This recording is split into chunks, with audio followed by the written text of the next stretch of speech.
கிரிக்கெட்டில அந்த boundary line வந்து எப்படி செய்கிறாங்கன்றது இப்போ தாங்க தெரியுது. அதாவது நம்ம ஒரு ஸ்பாஞ்ச் மாரி வந்து வச்சுருக்காங்க. அந்த ஸ்பான்ச்சை வந்து சுத்தி வந்து முக்கோண ஷேப்பில வந்து கட் பண்ணிக்கிட்டு, அதுக்கு மேலே வந்து வெல்க்ரோன்னு நம்ம சொல்லுவோம்ல. வெல்க்ரோனா நம்ம அந்த செப்பலு, பேக்லலாம் அந்த இழுத்து ஒட்டுவாங்கல்ல. அந்த மாரி ஒரு விஷயத்த வந்து வச்சு, அதுக்கு உள்ள அந்த ஸ்பான்ச்சுக்குள்ளே வந்து அந்த வெல்க்ரோ வந்து மேலே வந்து இருந்துருது. அத அப்படியே இழுத்து அதில வந்து ஒட்டிர்றாங்க.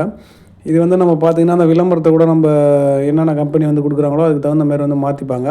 முன்னாடிலாம் பார்த்தீங்கன்னா, வெறும் ரோப் மட்டும் இருக்கும். அப்படி ரோப் மட்டும் இருந்துச்சுன்னா, அது பிளேயர் வந்து கால தடுக்கி கீழ விழுறது, இல்ல வந்து திடீர்ன்ட்டு வந்து ஷேப் மாறுறது அதெல்லாம் வந்து இருக்கும்.